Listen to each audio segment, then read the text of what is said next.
Beleza, galera? Estamos chegando para mais um R3M Vlog. Obrigado pela sua audiência. Você que está se inscrevendo em nosso canal, né? No YouTube, R3M Vlog. Eu quero lembrar que nós temos também outras redes sociais, onde nós temos os cortes para você seguir, que é no TikTok, que está aí na tela também, R3M Vlog. E no Instagram, R3M Vlog. Tudo o mesmo nome para você seguir a gente nas redes sociais. Beleza, Márcio? Beleza, Renê? Tranquilo? Tranquilo. Mais um? Mais um episódio aí. Pra conta, né? Mais um. E agradecendo aí as mais de 50 mil visualizações. Mais de 50 mil visualizações e você pode nos ajudar ainda mais, né? Claro. Basta dar um Likezinho. inscreve e compartilha esse link pra todo mundo, né? Com Os certeza. vizinhos, pros seus amigos aí do batalhão, enfim, namorado. Para todo mundo, para quem Todo você mundo. quiser. Compartilha para que a gente cresça em audiência. Afinal, esse canal foi pensado em você, policial, você que atua nas forças de segurança, E você que gosta de história que policial. gosta de história. Então, esse canal especificamente pensado para contar um pouco da história daqueles que estão à frente da segurança pública do estado de Mato Grosso, enfrentando aí a criminalidade. Vamos para mais uma história. Então, hoje, quem é o nosso convidado? Nosso por favor? convidado, nós temos o privilégio de receber aqui no R3M, um convidado que possui uma trajetória assim notável e repleta, marcada na segurança pública do estado de Mato Grosso. Coronel Januário, muito obrigado pela presença. Eu agradeço, Renê, Márcio, muito obrigado pela oportunidade e principalmente de poder falar um pouco, né, nos bastidores, que é o que a gente não pode falar diariamente para outros meios de comunicação, essa oportunidade de falar sobre segurança pública, contar essas histórias e rir junto, né? Agora, Coronel Januário, né, quase 30 anos à frente da Polícia Militar de Mato Grosso, já atuou em vários cargos, né? calma, daqui a pouco ele vai contar. Calma. Mas assim, calma. vale destacar, Não te afobarás. esteve à frente do comandante do BOP, Calma, né? calma. Daqui É a pouco ele sempre conta. aquele que nos sonha Nós vamos, estar no nós BOP, vamos ser um chegar no caveira. Nós vamos chegar no caveira aí. Mas a primeira é, como é que surgiu a polícia na sua vida? Olha, Essa é a primeira. Desde criança sonhava ser policial? Não, de forma singular. O meu pai, meu finado pai, ele foi do Exército Brasileiro, né, de carreira, né? Mas ele não influenciou nenhum dos meus irmãos e também não houve essa influência, ele deixava muito aberto para nós. O que, na verdade, chamou atenção foi o fato que eu estava no ensino médio no último ano e o curso de formação de oficiais de Mato Grosso estava com a primeira turma, a turma pioneira. E essa turma já estava no segundo ano e eles visitam as escolas, tanto públicas quanto particulares, apresentando a carreira. Na época, o processo seletivo era pela Universidade Federal de Mato Grosso. Foi quando eu tive esse convite, né? Essa propaganda que a Polícia Militar formava oficiais no estado de Mato Grosso e que o processo seletivo era junto com o vestibular da universidade. Então, foi algo assim que startou principalmente pelo convite, né? Venha estudar conosco que você vai ser remunerado, né? Deu insight. Né? Mas essa remuneração não era tão legal como é hoje, bem mais atrativa, né? Mas foi muito legal. E isso deu o start para que a gente começasse a sonhar em ser policial militar. Ó, se tiver baixando sua cadeira aí, você pode levantar, porque não tem problema nenhum, não. Tá baixando aí? Não, Tá na boa? tranquilo. Então tá bom. Coronel, e como que foi esse processo? Fique à vontade, ó. Esse processo de formação, como você entrou já como oficial? A gente comprou ingresso pro filme errado. Peraí, como que é? Compramos ingresso pro filme errado. CFO, né? CFO. Porque, assim, que pese que nós sabemos que a natureza da atividade policial militar, ela é exigente, né? Mas, assim, para quem vem do mundo civil, quem não serviu às Forças Armadas, é tudo novo, é todo mundo novo, né? Você não serviu o Exército? Não serviu o Exército. E isso foi interessante, porque não chegamos com vício. A minha turma inteira não serviu ao Exército. Eu digo assim, o vício da mazela. E sim aquela entrega de um menino novo, né? Minha turma praticamente tínhamos colegas de 16 anos, eu tinha 17, outros tinham 18. Então, assim, quase ninguém sem vício. E foi uma ruptura muito grande, porque praticamente é um intensivão nos 40 primeiros dias, que a gente chama de quarentena, onde você fica internado, né, dentro do aquartelamento, tendo uma sobrecarga gigante de atividades e de aulas para formar o básico, né? Em 40 dias, basicamente, a gente entende como funciona o militarismo. Daí para frente, começa as aulas, né? Mas a rotina é totalmente desgastante. O CFO, no modelo que eu entrei, que ainda a porta de entrada era o ensino médio, eram 3 anos de formação com uma carga horária de mais de 4.000 horas aulas. Então nós tínhamos aulas de manhã, à tarde e, por vezes, à noite.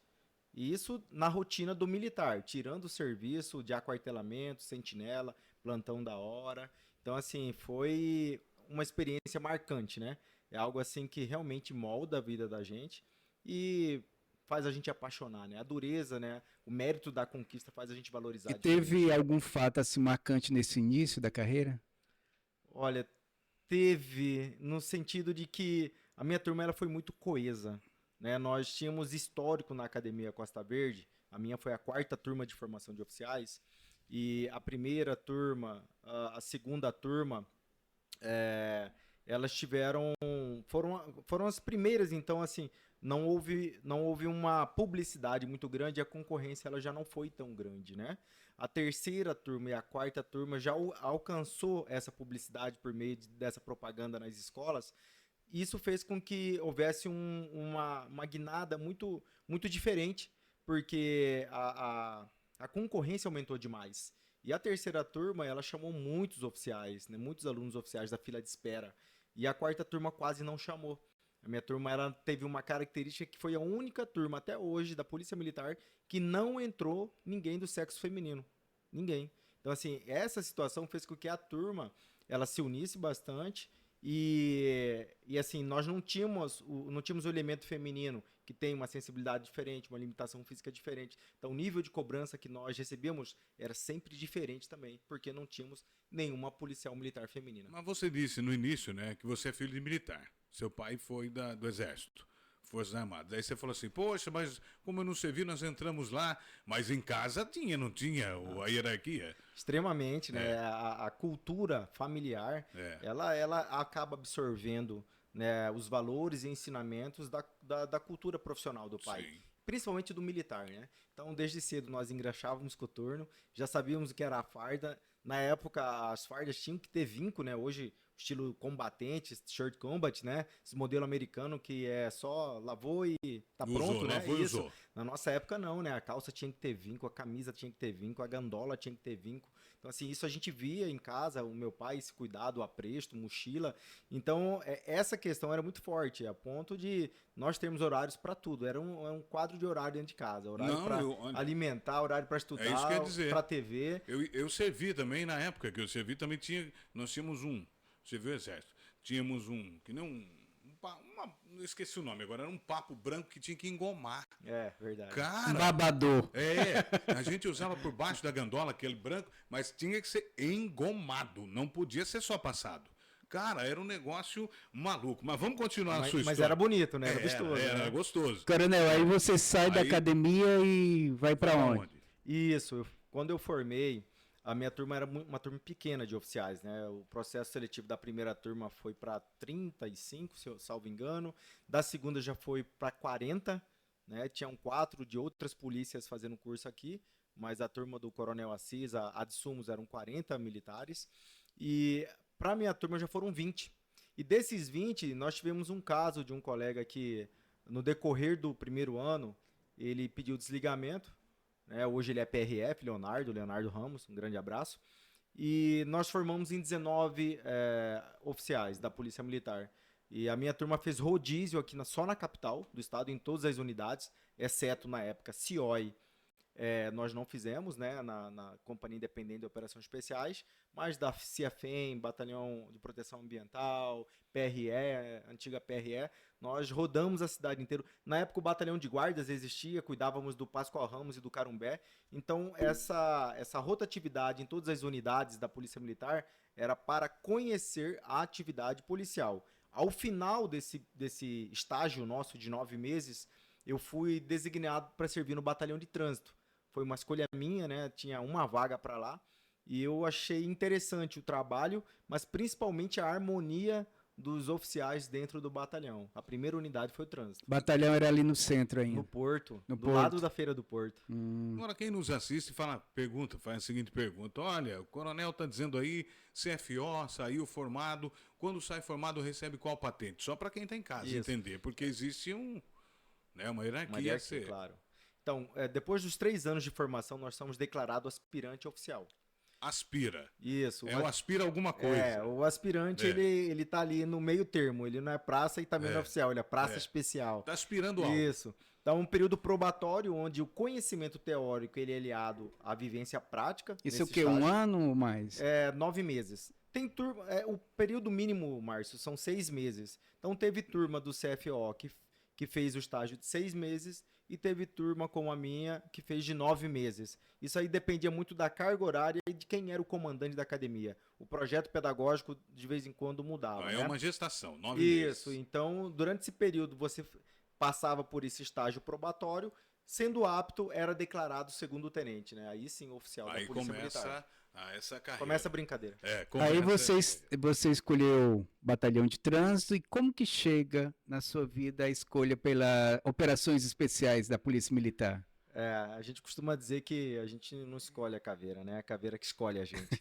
Mas foi assim, dessa experiência do batalhão de trânsito, houve um curso de formação de praças da Polícia Militar, de soldados, em 2000.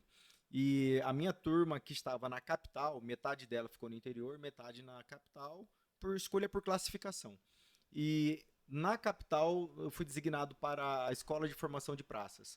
Depois desse período de formação dos praças de 9 meses, eu recebi o convite do Coronel Denésio, né? E fui servir com ele em Rondonópolis. Lá eu tive o primeiro contato, porque lá tinha o grupo de operações especiais. Esse grupo ele não tinha o CERN formado em operações especiais, mas possuía o nome. Mas pelo nome, isso era GOI, justamente, né? E o GOI me abriu os horizontes para essa atividade de operações especiais.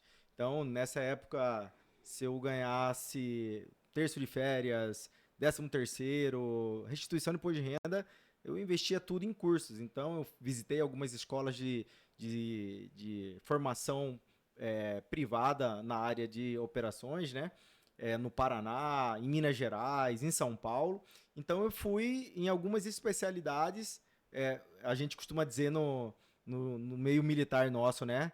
Brincando nessas escolinhas, que não tem a forja militar dos cursos nossos, mas a bagagem técnica a gente foi acumulando.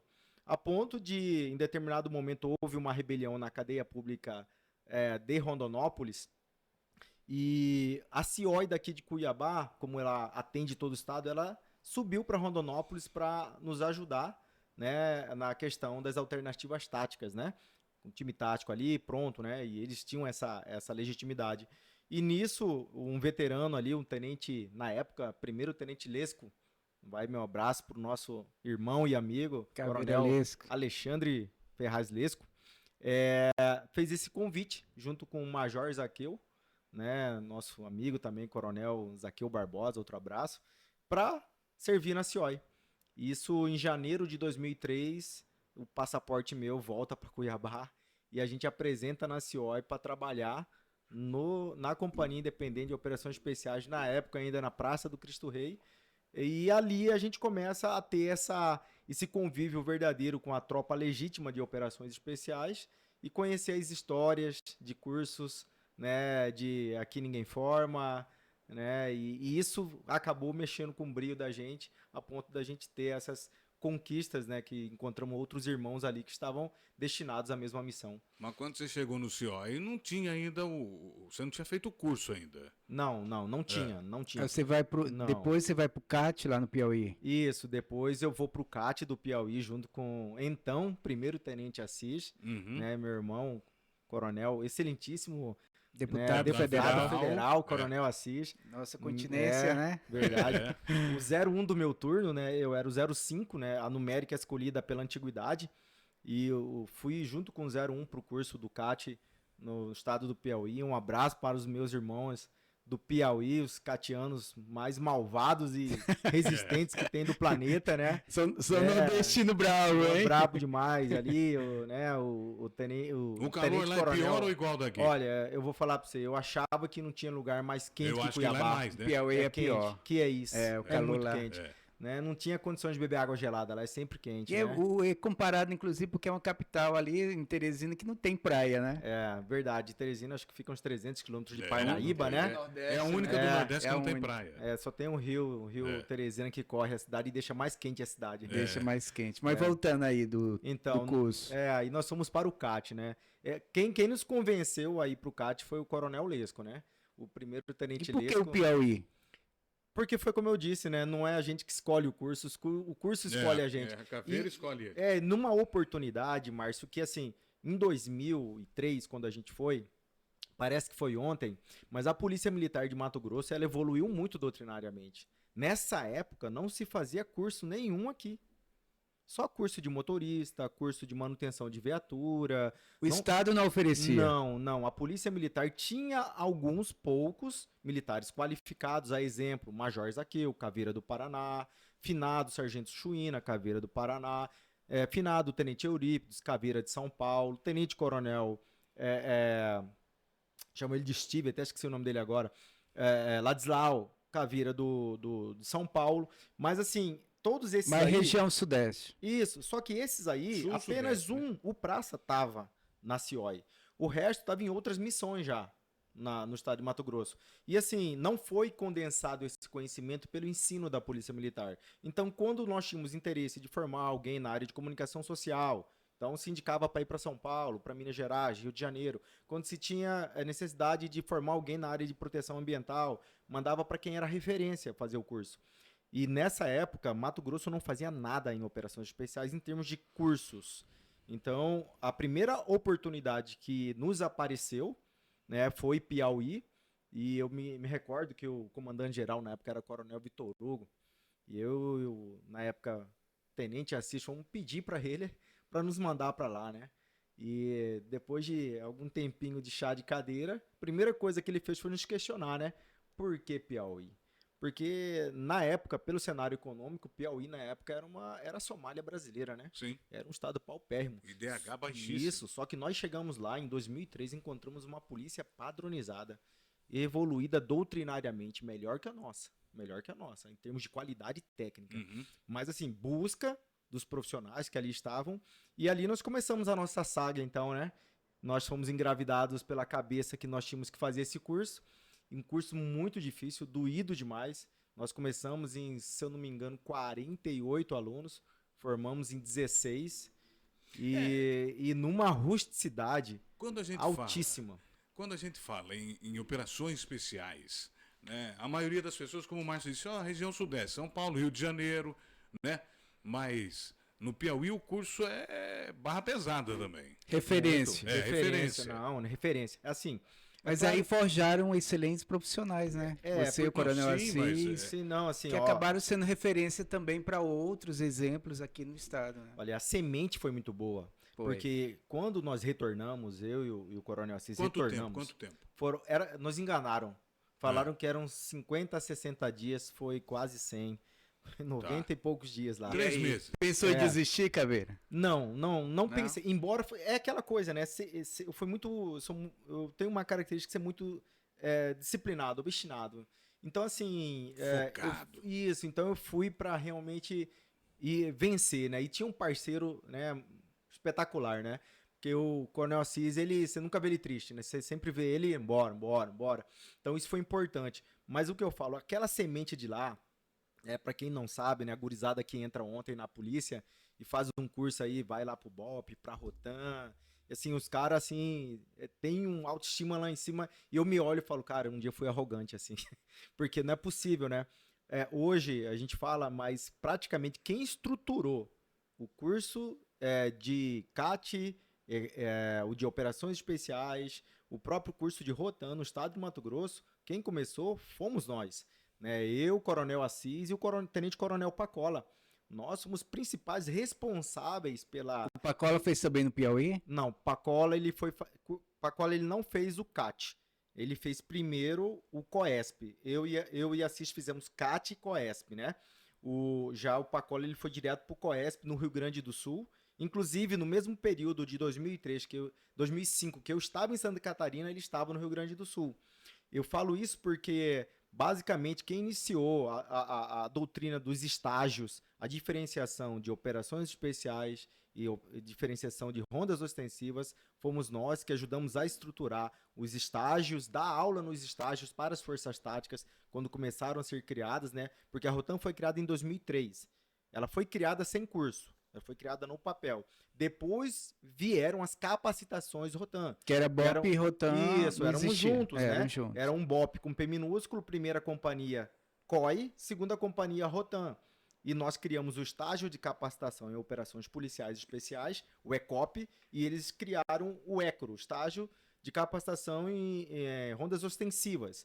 Mas essa disciplina, essa forja, esse conteúdo veio justamente da nossa ida para o Piauí, a administração do conhecimento transformando em vários outros cursos e disciplinando como agir. Claro que depois disso a Rotam decolou, né? Houveram vários outros oficiais que capacitaram em Rotam. Hein, Coronel, vocês fizeram o curso, aí vieram cheio daquele idealismo todo, vamos fazer isso em Mato Grosso. Vocês encontraram resistência ou apoio? Olha, a gente costuma dizer que um homem por querer faz mais que 10 por dever.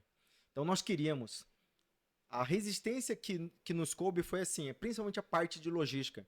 A gente está falando de 2003, 2004, onde faltava combustível, né, para a viatura. E o efetivo também era bem... muito não tanto. Não, igual hoje. Igual hoje. A polícia cicla muito entre 6.000 a 7.000 homens, né? É que a máquina é pesado para o Estado.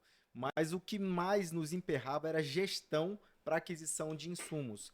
Então, nós tínhamos um problema muito sério na parte de logística. Mas aí, como a gente tem muitos amigos, muitos parceiros, né, colecionadores, donos de stand de clube de tiro, e essas pessoas, quando são pessoas do bem, então elas vêm, ajudam. Então, nós conseguimos equalizar os problemas de logística e nós conseguimos fazer os estágios para que realmente essa doutrina ela fosse consolidada. Porque até então, para ter uma ideia, né, o nosso fardamento era uma camiseta dessa aqui, de malha fria, uma calça de combate preta e um coturno. Assim era a CIOI, né? Não tinha colete balístico. Eu ia perguntar isso, não tinha, né? E o armamento? O armamento eram os HK, adquirido na visita do Papa para cá em 89, e algumas submetradoras HK MP5, 2 fuzis, um calibre 5.56 de 7.62, uma carabina e um fuzil de automático. É o FAL, né?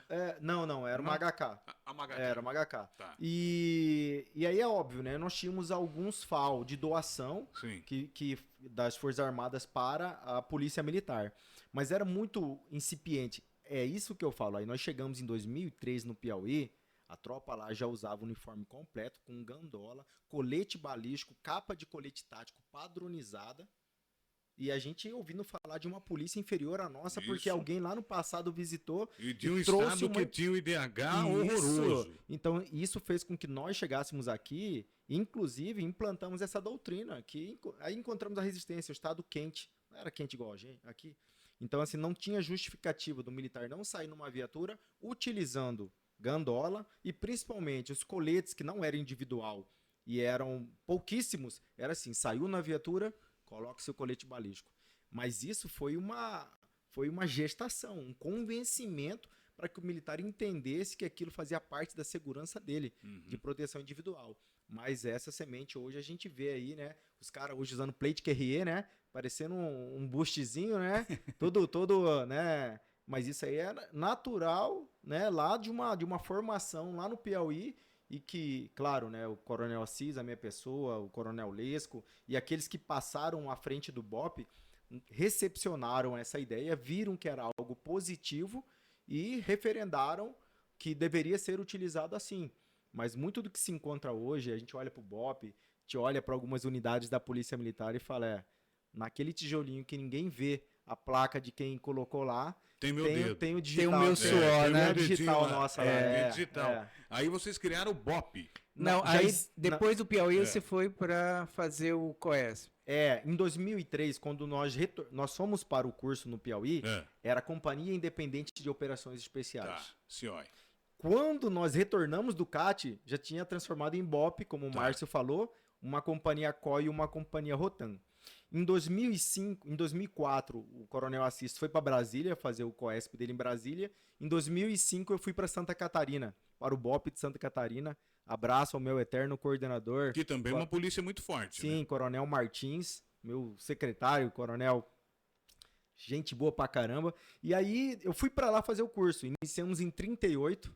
Terminaram? Eu peguei aquele clima assim, Frio. ameno lá de Teresina, aos 45 graus na sombra. Pra E Santa depois, Catarina, -2. Fui pra Santa Catarina e conheci o tal do vento minuano, Meu que pai. o sol estava aberto naquela temperatura agradável de 27 graus, 28, e de repente dava 10 horas da noite e a gente estava batendo 0 graus, É né? verdade. Então, assim, iniciamos em 38, formamos em 13 militares. E assim, 2005, né? Foi uma mudança muito grande, né? Em termos de Ó, administração. Outra curiosidade. Você fala assim, começamos em 38, terminamos em 13, né? 25 pediram pra sair? 25 ao longo... É igual aquele negócio do filme, pede pra sair? É assim, né? Porque assim, é um curso que a gente fala assim, ó, não se usa máscara. Uhum. Não se usa máscara, porque é um curso que vale tudo. Desde o contato físico até Sim. mesmo a coação moral. Ali a questão é conhecer as dificuldades e deficiências do homem e fazer ele superar elas. É o tempo todo. Se eu mostro dificuldade no exercício com água, então eu vou ser submetido a um exercício com água pior, né? Então, assim, se eu demonstro dificuldade em atividade intelectual, então eles vão me forçar muito em atividade intelectual. Entendi. Então é um curso que explora os seus limites, né? Então, assim, nós tivemos parte de equitação, de sinotecnia, que é trabalho com cães, com cachorro. Nós tivemos a parte de tomada de ribeirinha, tomada de praia, de ribeirinha. Nós tivemos explosivismo. Então, cada atividade dessa aqui, você tem um conhecimento necessário, uma habilidade, e que se você demonstra algum medo, receio, hesita, propriamente no tiro, né? O tiro, na verdade, tem que ser de excelência. Para cada fase você passar, tiro de precisão. Então, cada uma dessas fases, não só a rústica, não só aquela de chacoalhar o cara, submeter ele ao frio, a fome, a patrulhas e caminhadas extensas. Esse é o que a gente fala, né? Esse é o de menos, porque essa aí a carcaça vai preparado para Isso isso. é o básico. O problema é você ser testado na sua dificuldade, da sua deficiência. Coronel, se critica muito os treinamentos, né? Inclusive do BOP e recentemente os casos aí que o próprio governador aqui do estado determinou, né, câmeras nos treinamentos. Você concorda com esses monitoramentos? É necessário todo esse rigor nesses treinamentos? Inclusive, como você citou, 25 desistiram, pediram para sair. Não, é assim. Calma, coronel, calma, já vai responder. Deixa eu mandar aqui o nosso agradecer mais uma vez, né? Aqui, todo o nosso programa, a chefe Eline Ocked manda delícias pra gente. Olha só essa empada que ela nos mandou. Essa aqui é de presunto e queijo brie, mas tem uma aqui de mussarela de búfala com peito de peru defumado e geleia de pimenta. Essa é a gourmet, tá? Pra você... A Renê deu água na boca aqui, quero experimentar. Anota aí o número do zap, 99920 7926. 99920 7926. Instagram, @chefe Eline Ocked, com K, tá? @chefe Eline Ocked. Tá tudo na tela aí, é só você anotar. Ela trabalha com quiches, empadas e empadões tradicionais e gourmets. Uma grande variedade, peça sub que dá água na boca mesmo. Exatamente. Podemos seguir? Vamos E lá, aí, então. Caveira? Rememora aí a pergunta. Sobre a questão dos treinamentos, que é bem criticado. Agora a determinação Do do governador. uso de câmeras para monitorar, né? Pelos incidentes que vêm ocorrendo, muitos desistem pelo o esforço que eles são submetidos, enfim. Qual que é a sua avaliação de tudo isso? Bom, é assim, Márcio. Nós precisamos, aqui no estado de Mato Grosso, nós temos que traçar um paralelo aqui. os incidentes que ocorreram não foram em cursos de especialização, foram nos cursos de formação, ou seja, porta de entrada, né? E curiosamente, em 2 cursos da Corman, curso de bombeiro militar, e assim, longe de suspeitar da administração de qualquer um dos oficiais, porque a gente conhece eles, sabe da seriedade. Mas é positivo nós termos meios de controle, meios que possibilite um tratamento, né, muito mais humanizado, um tratamento em que o militar, sendo submetido ao curso de formação, ele entenda que ali o que ele está passando é para que ele aprenda, entronize e que ele exercite isso na prática. No caso do Corpo de Bombeiro, eu sei muito pouco sobre o assunto, porque eu não me atentei aos autos, mas a experiência que a gente tem de polícia, e aí eu tenho curso de mergulhador de combate por conta das especializações, nós temos essa afinidade com o meio líquido enquanto caveira, porque a gente faz transposição de meio líquido fardado, armado, com fuzil, com mochila, então você precisa dessa destreza. O que eu falo para você é que o Corpo de Bombeiro Militar é o curso que é o mais ralado e tem que ser o mais ralado. Pensa que você vai salvar alguém que está em meio líquido afogando e que está exercendo uma força descomunal para não morrer. Para não morrer. Está se debatendo. E a água não tem cabelo, não tem onde E segurar. quando você se aproxima, a pessoa quer agarrar você. Sim. Com uma força que ela está resistindo para não morrer. É o último fôlego de vida. E quantos casos a gente já não viu acontecendo de morrerem os dois? Quem foi fazer o resgate e o resgatado. Então, assim, o treinamento ele tem que ser muito, muito severo e principalmente assemelhado à realidade. Assemelhado. Ponto. Não conheço os detalhes do que aconteceu para ocasionar o óbito dos alunos em formação, né? Mas eu entendo que nós não podemos fugir da realidade sob pena de que estou preocupado se estou sendo filmado, desde que isso seja técnico, perfeito. A desestabilização em meio líquido, ela é válida.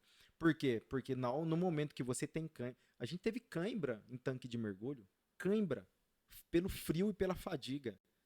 Você alonga, você faz o que você quiser. Você resiste à dor. Tá na perna, para de bater a perna e sustenta no braço. Deu no braço, sustenta na perna. Funciona desse jeito. Não aguenta, pede para sair.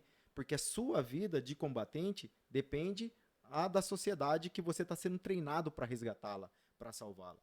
Agora, quanto aos cursos de especialização, dificilmente a gente vê um problema. Nós tivemos um no curso do Tom M, que curiosamente era uma instrução do BOP, né? Um caso Abinoão, conhecido assim, caso Abinoão. Né? Então, assim, aquele que também houve a situação referente ao meio líquido, a água. Então, nós temos que levar em consideração de que nós precisamos sim ter os registros, ter o controle, ser filmado, porque isso também serve de prova para a equipe de instrução e legitimar que aquilo que foi feito sendo analisado por um técnico. Um técnico. Por isso a gente fala, né? Existe uma discussão muito grande no âmbito jurídico sobre a ótica dos homicídios gerados por ação policial, que geralmente eles são declinados à competência pela vara da Justiça Militar e são julgados na Justiça Comum. A nossa arguição nesse sentido, de dizer sobre a questão do crime praticado por militar em serviço e de natureza militar, é que julgado por juiz militar é diferente. Um juiz militar que é técnico da área, que entende da área, sob a ótica do que ele enfrenta no dia a dia na rua, contra um civil, não um juiz togado, mas um civil que vê a imagem e acha que aquilo pode ser tortura. Então tem que se traçar um paralelo com base na lei, mas que seja proficiente à natureza do exercício militar. Você está sendo preparado para o quê?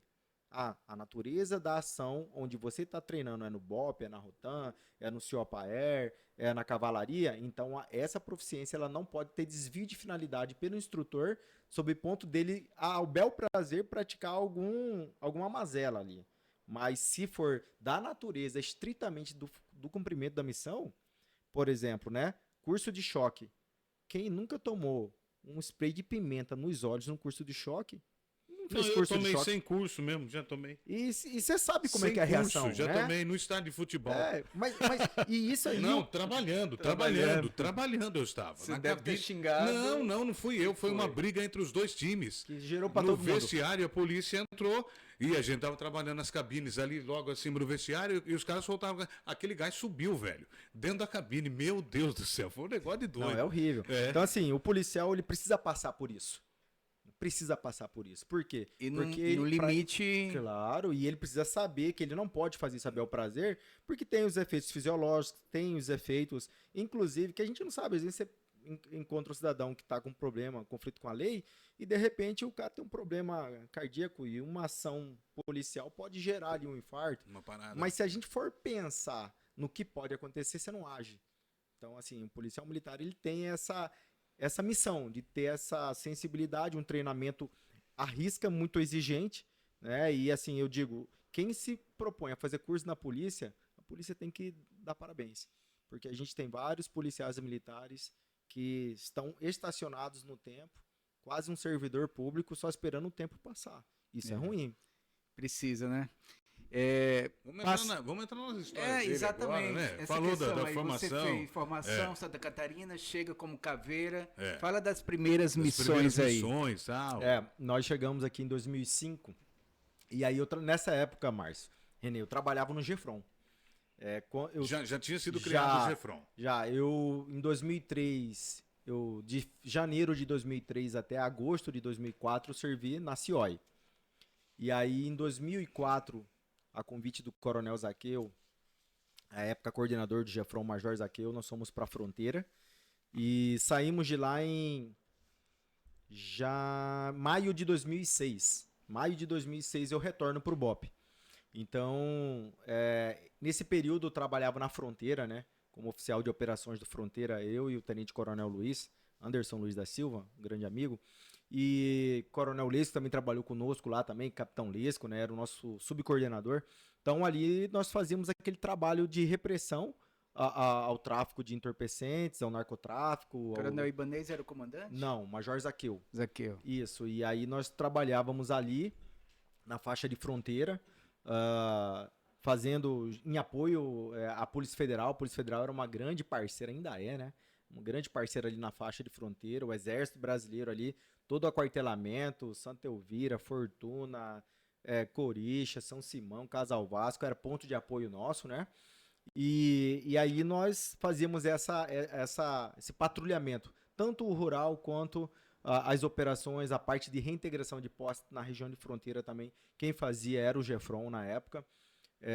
Tem algum fato que você gostaria de compartilhar nessa sua experiência na fronteira? Primeiro, a fronteira é muito linda. O Pantanal, o que eu percebo é isso. É lindo demais, que a maioria cara. que passou aqui, coronel, de policiais, delegados e tal, a maioria foram passando a fronteira. Parece que a fronteira tem Atrai, né? Tem algo fora do comum. Que é isso? Eu não conhecia, né? Mas é algo exuberante. A época de cheia é exuberante. Maravilhoso. É muita vida, né? A época de seca é doída. É doída porque a gente vê assim, a água desaparecer e abre caminho para tudo quanto é lado. O fato mais curioso naquela região é saber que a gente tem uma comunidade ali muito carente, pobre, que não planta nada e que vive do quê? São aliciados? Vive de ser olheiro. Então, assim, essas questões recrutados pelo crime. Então, assim, o mula, né? Então, como é que a gente fazia para pegar, né? A Polícia Federal, quando não tinha tonelada para pegar, passava os quilos para a Polícia Militar.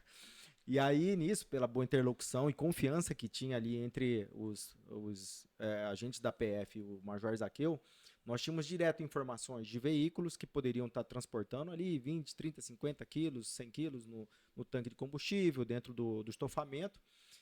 Mas as missões mais difíceis eram aquelas que a gente sabia que vinha mula. Então, assim, mula era aquele traficante que ele vem com uma mochilinha nas costas, né, carregando seus 30, 50 quilos, vinham 2, 3 junto, na trilha ali, eles conheciam muito como a palma da mão deles ali, As cabriteiras. todas as cabriteiras, mas eles não andavam por estradas, eles andavam dentro do pasto. Eles se orientavam pelas cabriteiras, ouvindo o som de veículos passando, mas sempre batendo pasto. Então, o que a gente fazia? E aí, claro, tem os parceiros fazendeiros, os funcionários parceiros que quando via muita movimentação, eles davam aquela ligadinha para o Gefron, né? Então, o que a gente fazia? A gente passava de viatura, Márcio. Eu e mais... Era um motorista e mais 2 na viatura comigo. Éramos 4. Nós, motoristas, passava, deixava a gente em determinado ponto, onde não tinha aparentemente nenhuma comunidade, um visual só de mato, né? A gente desembarcava com um camelback, um galão de água, uma mochila com bolachinha e farofa, e um rádio comunicador. Na época ainda tinha o Global Star ainda, né? O telefone por ligação por satélite, que era a forma como a gente não ficava ilhado de vez, né? Então o motorista passava, nos deixava. Então ele passava na comunidade, todo mundo via a viatura passando, seguindo o destino, ignorado, e nos abandonava literalmente, porque ali na fronteira, hoje com a comunicação digital é tranquilo, né? Na minha época era analógico, então tinha vários pontos não pegavam, né? Então a gente ficava ali ilhado. 2, 3 dias era assim, ó, tal dia à tarde você volta. Se a gente tiver sorte de pegar os mula vindo, beleza, o cara vai aguentar a gente com bolachinha de água e sal até chegar a viatura, daqui 2, 3 dias. Se pegar no primeiro dia ou no último dia, só que aí era um cuidando o outro, porque tinha muito animal. Então você não podia passar repelente pela sensibilidade dos animais. Os mula, eles eram extremamente sensíveis, eles conheciam o andar do bicho, se ele voltou, se ele assustou, sentido de capim amassado, como hoje o BOP faz, né? No rastreamento, né? Hoje o BOP desenvolveu essa expertise no patrulhamento contra o novo cangaço, né? O rural, mas isso aí vem do sitiante, vem da experiência que vocês adquiriram. Então, assim, a gente olhava aquilo ali na fronteira e é aquela coisa, né? Quando você avistava os caras e fazia o cerco, e não tinha visão noturna, não tinha termal, não tinha nada, era só vontade. Então você aguentava os caras ali, o que a maioria das vezes eles faziam? Soltava a mochila para ficar mais leve e era um vento, né? Os caras eram um vento. Corriam. E era só registrar a ocorrência, né? Então, assim, a minha época do Gefron é diferente da época de hoje, que o Gefron hoje faz apreensões gigantes, né? Mas é porque a inteligência do Gefron foi amadurecendo. Ela foi crescendo, amadurecendo. Houve algum confronto nesse período? Não. Comigo no Gefron não tive esses confrontos lá, não. As apreensões eram mais tranquilas. Os caras soltavam mochilinha, perna pra quem tem, vazava na braquiária. A parte de arremesso no Pantanal, isso aí é histórico, né? Então a parte ali em Poconé, né? O fundo de Poconé ali é histórico, principalmente na época da cheia, né? Então, assim, isso sempre foi histórico. Mas a gente tinha perna curta, né? O Gefron também tem um efetivo pequeno. Então sua experiência lá, vamos dizer, seria mais um tráfico doméstico, né? E aí quando a gente chega aqui, né, Márcio, o BOP, uma nova conotação, e eu vim para substituir a época Capitão Assis. Ele estava saindo para fazer o curso de aperfeiçoamento de oficiais para ser promovido a major. Eu chego no BOP para comandar a COI, que ele era comandante dela. Ele sai para o curso, eu assumo a COI em 2006. Como capitão? Como capitão. Eu também já era capitão. Aí eu vou até 2015. Aí ele vai para o Gefron, né? E aí ele segue o rumo dele e eu fico até 2015. Eu fui de capitão. 10 anos. Eu trabalhei no total ali 11 anos e pouco, Caramba. né? Mas ininterruptamente 10 anos. A gente foi ali junto com a tropa de capitão, comandante de companhia, subcomandante do batalhão. Aí houve, em 2009, né, aquela concepção de primeira companhia COI, segunda companhia Rotan. Em 2009 há uma cisão no comando do Coronel Campos Filho. Grande abraço para o ex-comandante-geral. O Coronel Campos Filho cria o Batalhão de Força Tática, que hoje é o nome do Batalhão Rotan, é Batalhão de Força Tática Rotan. E aí cria-se o BOP. Aí o BOP ganha a independência e aí surge o nosso primeiro Caveira de Fogo, o primeiro curso de operações especiais Caveira de Fogo em 2009, coordenado, à época eu era subcomandante do batalhão, comandante era o Tenente Coronel Chaves e coordenador do curso, Capitão Roque. Coronel Roque. Grande Coronel Roque, esteve aqui com a gente. Coronel Januário. E nesse período do BOP, foi o período também dos ataques aí do Novo Cangaço. Sim, né? Nós tivemos inúmeros, né? Nós vivemos anos difíceis, né? Mais marcantes, acho que você conhece, o de 2008, para mim, né? Onde eu fui alvejado com 2 disparos de arma de fogo. Foi um roubo a banco em Campo Verde, mas assim, não foi no modelo Novo Cangaço. Nós fomos acionados para como se fosse. Mas quando chegamos lá, nós deparamos com uma pessoa, um criminoso comum. Era um assalto em duas agências, né? Uma agência do Banco do Brasil. E Bradesco também. Não, nesse dia não. O chamado foi, mas na prática não foi. Houve um roubo, uma tentativa de roubo no Banco do Brasil. Uma dupla que havia ali planejado um roubo ali. Foi falha na execução. Um deles evadiu, que mal teve registro, que na primeira porta, quando romperam com tiro, já sumiu. E a pessoa que ficou, ela fez o segurança que ele desarmou, né, da agência da segurança privada, e mais algumas pessoas de refém. Nisso, estabeleceu um cenário de crise. Nós não tínhamos muitas informações acerca do criminoso. E aí, na época, o comandante regional da época era Coronel Gil, de Primavera do Leste, desceu para Campo Verde. Aquele ali foi icônico porque era já uma crise extremamente controlada, né, num ambiente que nós entendíamos bem propício já para a segurança pública, quando nós tivemos uma troca, né, durante o negociador daquele episódio foi o Capitão Roque, né, ele assessorou, na verdade, o tenente Gabriel, e o Tenente Pacola estava no grupo de atiradores de precisão, ele já estava trabalhando como sniper, e eu era o comandante do time tático. Então foi numa troca, né, de um refém por R$20 mil.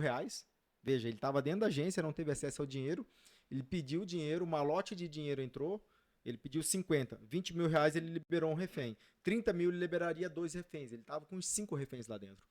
E todos que saíram disseram que eles estavam com explosivo, haja vista o invólucro que ele havia desenvolvido, né?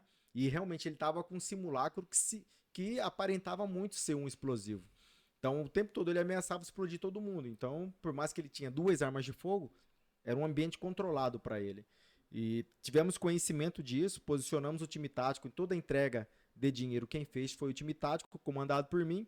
E numa delas, ele faz aquilo que a gente chama de cavalo doido, né? Ele resolve sair porta fora, carregando 2 reféns com ele. Naquele episódio, quando o time tático chegou atrás dele, ele efetuou 2 disparos. Foram 2 disparos que atingiram a minha cintura.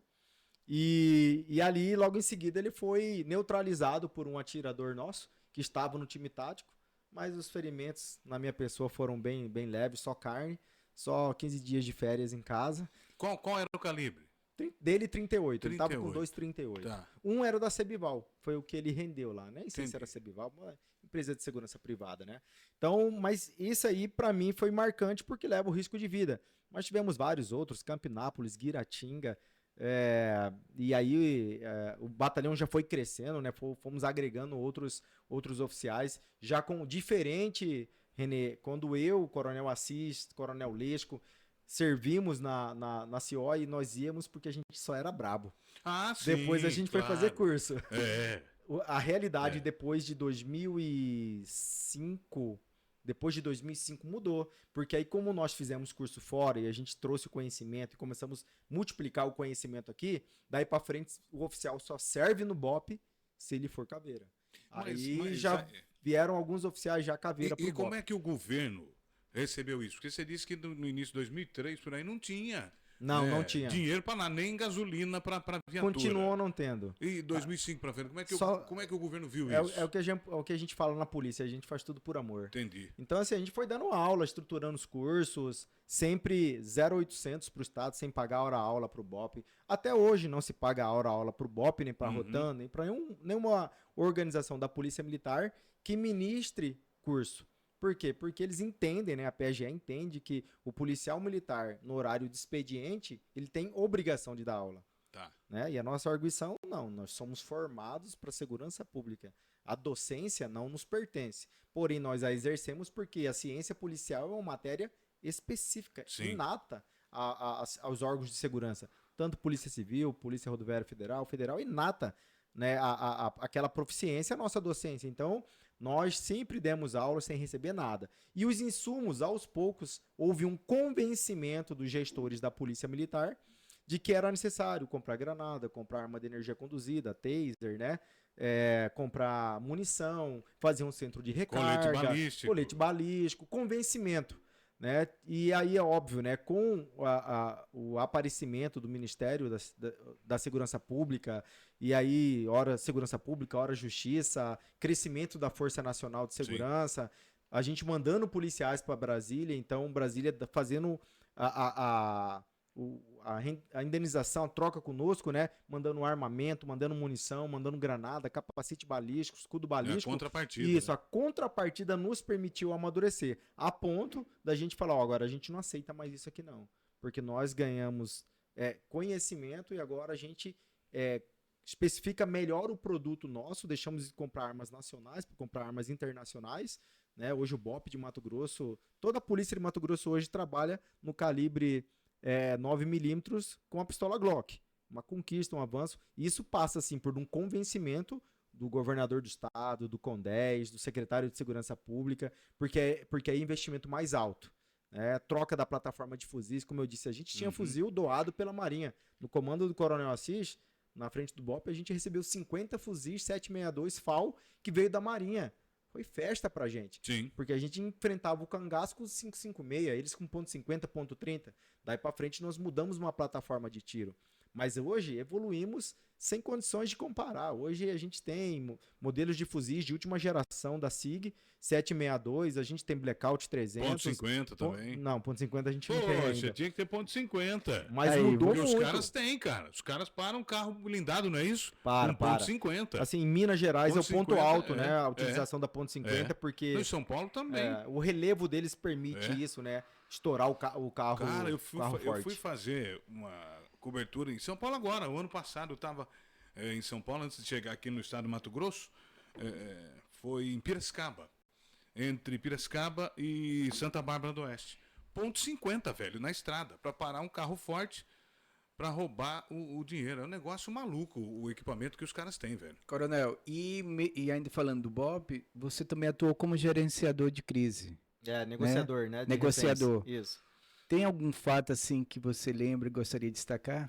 Olha, em 2008 eu fui pro GAT de São Paulo, que é uma referência brasileira, né?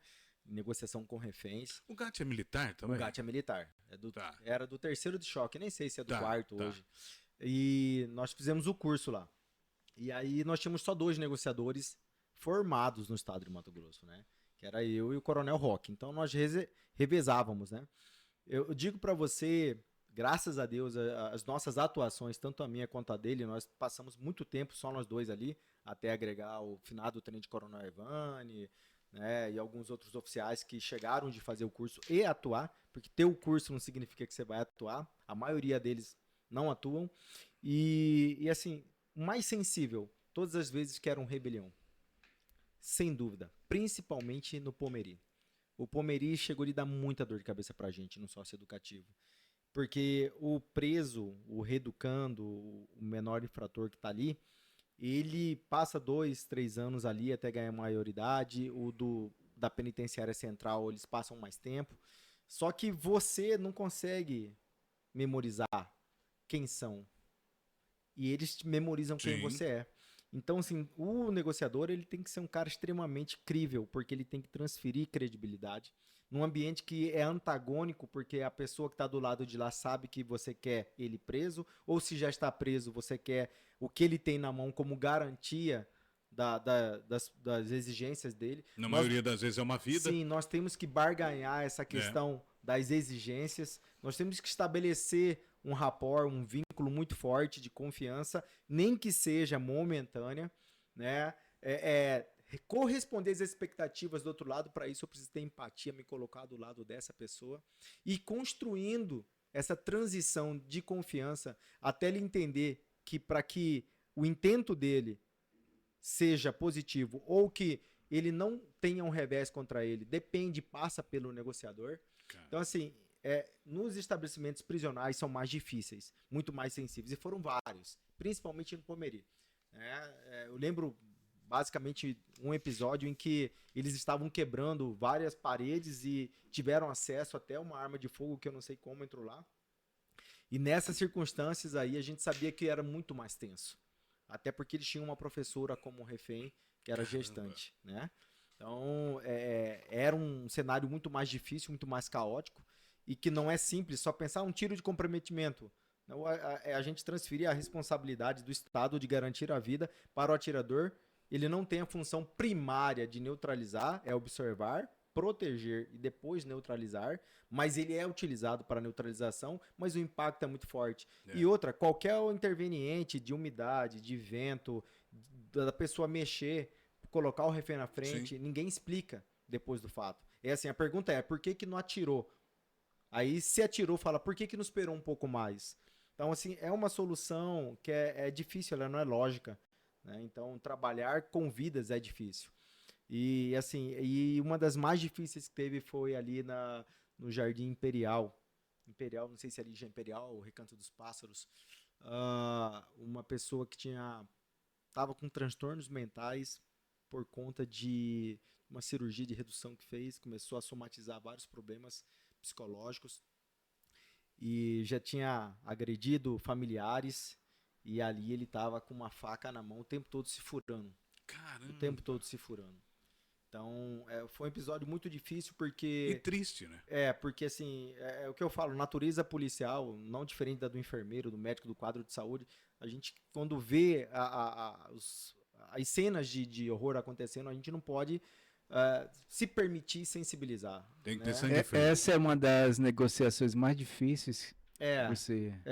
porque você vê a pessoa se cortando, se mutilando, você não pode avançar, porque se você avançar, ela pode consumar o ato, e você tem responsabilidade sobre aquilo, e você tem que acalmar ela, e é interessante, porque e nós estamos no mês aqui de conscientização ao suicídio, né, combate, Setembro Amarelo, Sim. e é difícil falar, porque a gente até fala, Márcio sabe disso, a gente vive, né, em rusga, porque eu falo assim, ó, suicídio a gente não gosta de tocar no assunto, Sim. porque o suicídio, toda vez que ele é veiculado pela imprensa, aquele que tem tendência suicida ou já tentou, ele se sente motivado. Ele vê uma matéria de suicídio, pode prestar atenção, veiculou uma matéria de suicídio na mesma semana vai ter um suicídio. Né? A ética do bom jornalismo é para não colocar, né? Então, Pra assim, não o que divulgar. a gente fala?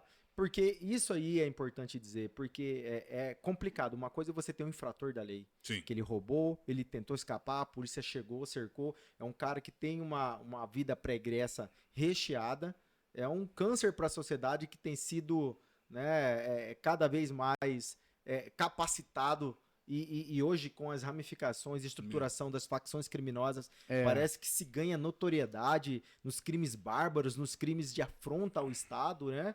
Então, assim... E como que você ele... chega... Se for pra atirar, você atira com a consciência tranquila. E como que ele dá com essa pressão de salvar a vida durante uma negociação? A pior parte é do negociador. Porque quando a gente pega um suicida, a gente precisa do apoio psicológico, e o BOP tem, né? E na época foi criado por nós lá atrás, a gente tem a Sargento Patrícia Queiroz, um abraço para aquela profissional gigante, né? Ela foi o primeiro grito de socorro nosso, porque ela trouxe o conhecimento clínico da psicologia, ela é formada, e ela tem clínica e ministra clínica, né? Nos horários vagos dela, nos auxiliou a enxergar o psico do causador do evento crítico, quer seja ele um suicida, quer seja ele um infrator da lei, quanto mais, porque nós temos o conhecimento teórico, técnico, mas ela trouxe pra gente essa roupagem. Então ela faz análise dele, das tendências, do que ele tá falando, do sentido das palavras que ele tá falando. Ela faz análise do próprio policial negociador para verificar se a gente não está estocolmizado, né? Ter essa empatia a ponto de proteger o causador da crise, criar esse vínculo emocional com ele, tem que ser bem separado, né? Então ela nos ajuda a traçar esse perfil, nos ajuda a dar os insights necessários para ter o feedback. Ó, tal assunto, quando ele falou, ele tá dando ênfase para isso aqui, ó. O senhor não percebeu. Toca nesse assunto aqui que ele vai se abrir. Então, assim, ela vai começando a dar insights pra gente, a gente vai tocando os assuntos e aí a gente vai construindo uma comunicação, um diálogo. Porque o início da crise sempre é tensa, né? Você chega lá, o cara quer um helicóptero, o cara quer uma baleta de dinheiro, o cara quer uma Ferrari, chama a televisão, o cara chama a imprensa. Sai todo mundo. Quando ele começa a ter pedidos, exigências mais concretas, que é possível realizá-las, ele saiu do estado emocional, veio pro estado racional. Aí você, opa, ele já começou a ficar dialogável. O cara parou de me xingar e agora ele já, como que eu posso te chamar? ou soldado, ou tenente, ou coronel, você entendeu? Não, chama como você quiser. E aí o cara vai conversando com a gente até o ponto de você estabelecer uma sinergia e falar, ó, cara, eu preciso te ajudar, mas eu dependo de O você. negociador fica falando com os demais para o momento de invadir. Então, e o negociador tem dois papéis. O real, que é a troca de ideia ali, né, na realidade, e o tático, que eu tô preparando o time tático, porque eles treinam para invadir, eles estudam o layout, eles verificam se tem, por exemplo, saídas de ar, caso ministre uma granada, né, de gás Sim. para deixar aquela pessoa debilitada, se pode ser dado um tiro de comprometimento e se aquele vitrô vai atrapalhar, se tem uma parede de anteparo que segura o projétil depois, né? Então são várias nuances. E o negociador, por ele estar ali no visual, ele descreve todo o ambiente para o time tático. Então ele tem um papel tanto de levar na negociação, no ganha-ganha, demonstrar que o melhor para ambos é que ele se entregue, mas ele também tem um papel tático, de estar ali conversando, de estar ali preparando o momento para na hora que surgir a ação, ele sai de cena, o time tático entra e domina a situação. Então o negociador ele tem ambos os papéis, mas a gente sempre como negociador prefere sair com êxito de preservar Claro. todas as vidas. Sim. E esse é a maior tensão nossa. O time tático, a gente fala, os pitbulls, o cara quer invadir, quer entrar, quer pra trucidar. E aí segurar, o né? negociador segura, calma, segura. Tem que segurar. Mas Calma. assim, já teve algum caso que vocês não tiveram êxito? Olha, eu negociando, tem um caso icônico na Várzea Grande, inclusive na ex-residência do finado Barba. Então segura esse caso aí, Ah. que eu quero mandar um recado aqui pra galera que quer fazer concurso, que quer entrar não só para a área de segurança pública, como qualquer concurso no Brasil. Tá a fim de passar? Então vem para LAC Concursos, que é esse espaço que nós estamos aqui gravando o nosso podcast, tá? É só entrar no site agora, LAC Concursos, LAC. Tá na tela aí, lacconcursos.com.br para você fazer o seu concurso e com certeza passar.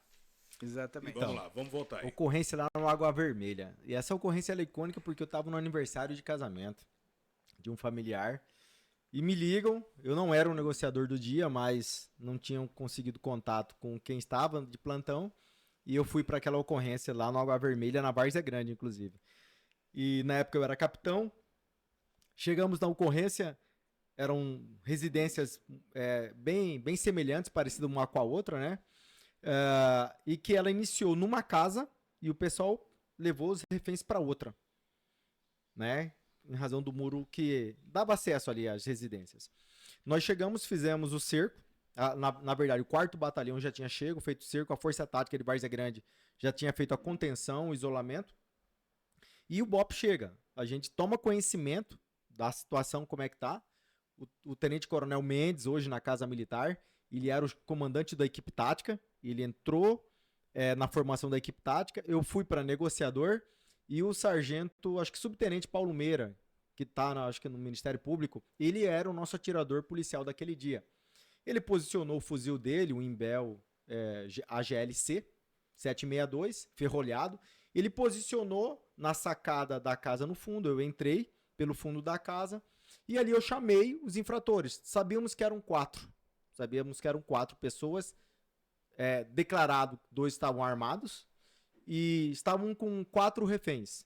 O resto da família, como eles não tinham capacidade de colocar todo mundo no quarto, mandaram embora, liberaram. E elas que passaram algumas informações. Interessante que nessa ocorrência havia um vínculo emocional entre o causador da crise, o ladrão, e uma das reféns, que era um caso dele. E ela passou a fita da família. Entendi. Ela passou a fita para assaltar a casa dela. Parada dada. Não aceitava o relacionamento? Como que é? Não, A fita família dada, não. A família dela não família aceitava. não. Mas ela... Entendeu? Ela passou a fita, que ia Passou ter uma toda a reunião de fita. família, aquele dia que iam estar lá. E a família tinha posses? Tinha, aham. E aí, como foi frustrado, porque um vizinho viu os caras entrando, invadindo a casa, ligou pro 190. Quando chegou a polícia militar, cercou a casa e aí iniciou. E o interessante é que iniciamos a conversação ali no fundo, muito tenso ainda, muito tenso. E eles falando palavras de baixo calão e querendo isso, querendo aquilo. Só que o time tático tomou a primeira parte da casa, o andar, e eles não tinham como descer mais a escadaria do sobrado para baixo.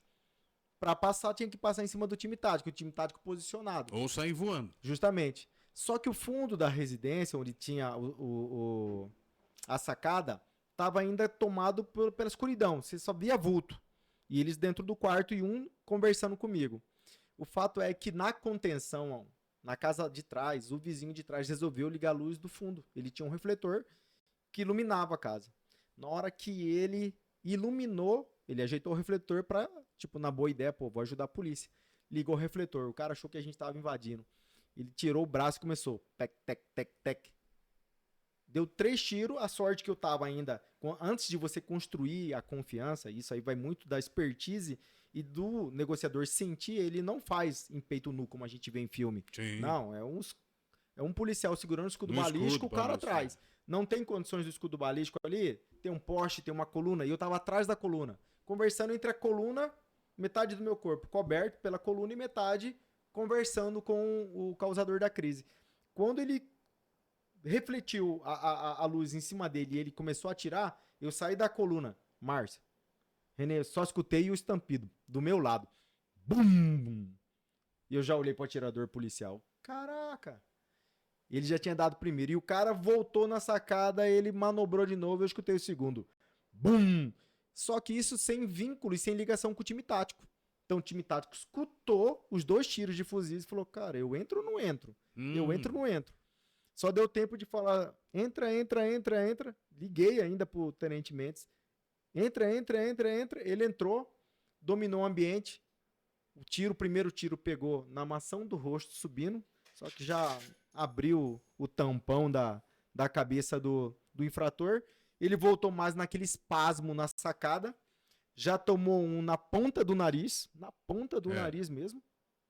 Já caiu no chão. E aí, quando o Tenente Mendes entrou, ele encontrou só mais 2 infratores da lei. O terceiro entrou pelo forro, tentou pular o muro do fundo e a força tática alvejou ele. Então, assim, essa ocorrência ela foi interessante porque todos os reféns saíram ilesos. E a gente só ficou sabendo da história de que a menina tinha dado a fita porque o avô dela, na hora de fazer o boletim de ocorrência, não aceitava a versão da mãe, da filha dele. Não aceitava. Porque estava acobertando a menina.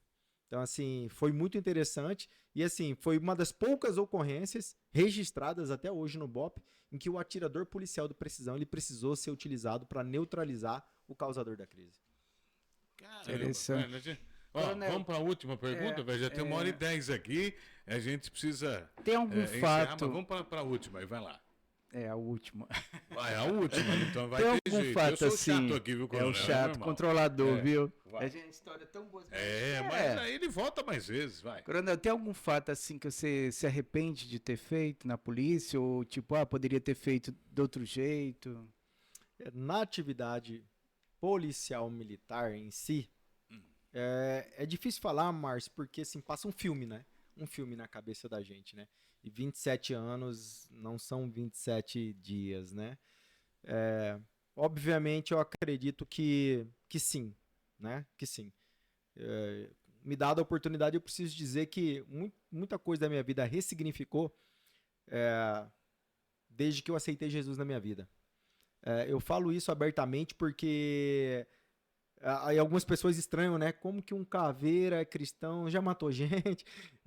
A gente sempre costuma citar, né? Olha, a própria palavra de Deus em Romanos 13 fala que aquele que enfrenta a autoridade, né, com a espada será tratado, né? Mais ou menos isso que diz ali. Então, o que nós temos para dizer é o seguinte: o poder da justiça de Deus, a autoridade é investida aos homens e para praticar o bem. E para praticar o bem, o nosso próprio Deus já quase acabou com a humanidade uma vez. Então, nós temos alguns remédios amargos e para infratores da lei, a polícia é um deles, né? O fato da gente ser cristão nos capacita a ter mais empatia pelo próximo.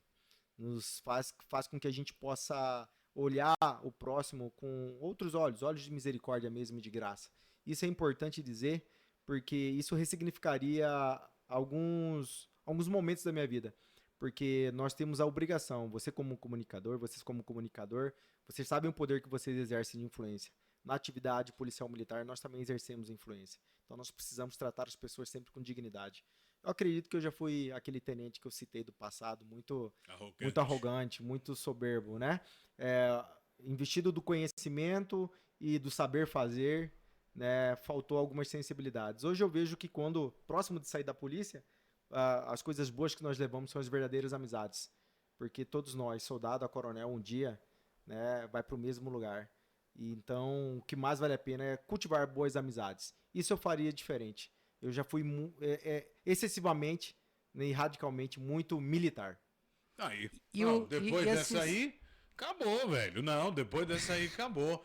Coronel, tudo depois dessas palavras aí, emocionante emociona mesmo.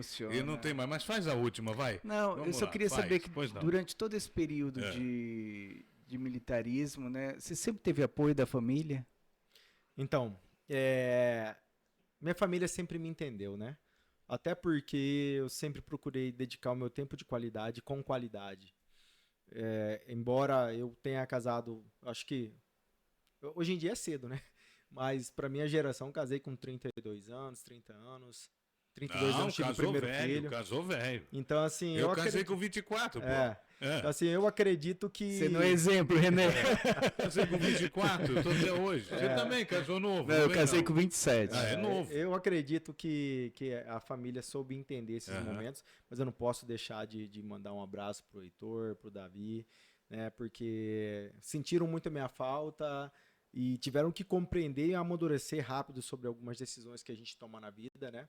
Mas a minha esposa hoje também, a Juliana, é uma parceiraça, ela tá sempre comigo e até brinco com ela, né? Ela quer viver o tempo todo intensamente o que eu vivo, né? Eu falei que vim aqui hoje, ela falou, eu te levo.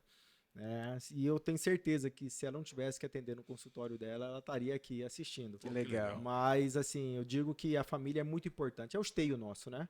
E nós temos que, né? nós temos que valorizar, né? Mas, Renê, prometo que é o último. Dentro de toda essa experiência que o Coronel Januário tem, dá uma última palavra para aqueles que desejam ingressar na Polícia Militar, nas forças de segurança, muitos jovens, né, querendo ingressar, mas também vão ter que uma vida diferenciada, uma vida de dedicação. E você incentivaria seus filhos hoje a entrarem na Polícia Militar? Sim, incentivaria. Primeiro pela nobre missão de segurança. Nós somos formados para proteger a sociedade. E eu sempre digo no meu quartel, para nos proteger, porque nós estamos de serviço, nós temos essa garantia de que eu numa viatura, eu não vou ser abordado por um infrator da lei. Ele vai escolher de repente um outro que está num veículo particular dele. Mas quando eu estou no meu veículo particular, quando eu estou levando meu filho na escola, quando eu estou indo com ele no shopping, com a família no shopping, ou indo no circo, eu sou um consumidor do serviço da segurança pública. Então, quando eu estou de serviço, eu não posso aliviar para o vagabundo. Eu não posso estar preocupado com facção. Eu não posso estar preocupado se o promotor de justiça é de esquerda, de direita, de centro e se ele vai me denunciar. Eu não posso estar preocupado se eu vou apertar o gatilho e o juiz vai me julgar, preocupado com a promoção dele a desembargador. Não, a essência da natureza do policial militar, ela precisa ser valorizada. A sociedade tem que entender que nós somos membros da sociedade, nós somos filhos tirados da sociedade, igual o seu filho, igual, né, o seu marido, para proteger alguém. E isso custa para nós a sensibilidade, às vezes, que vocês dizem que o policial não tem, porque nós precisamos ter essa dureza e essa sensibilidade. É um jogo muito difícil. E dizer para os concurseiros, seu lugar não é na Polícia Militar. O lugar na Polícia Militar é de quem quer ser policial militar. E aí se prepare para entrar os melhores. Porque nem sempre nós temos o salário que desejamos e por sermos a natureza militar, nem sempre nós somos ouvidos, porque os chefes do executivo, eles querem uma polícia subserviente. Mas a Polícia Militar é feita de grandes talentos. E eu digo para vocês vão se apaixonar pela Polícia Militar. Porque eu me apaixonei. Mesmo tendo na veia o sangue verde oliva, eu preferi o cinza bandeirantes. Tá aí. Obrigado, Coronel Januário. Marcião, obrigado. Coronel, muito obrigado, viu? Muito obrigado de coração pelas sábias palavras, né? Tenho certeza que tocou também no seu coração. E aproveita e compartilha essa história desse caveira que ama ser policial militar e com certeza tocou na sua vida, porque tocou na minha. Obrigado pela sua audiência. Até a próxima. Renê, valeu. Valeu, meu irmão. Tamo Até junto. a próxima. Tchau. Compartilha essa história. Até mais.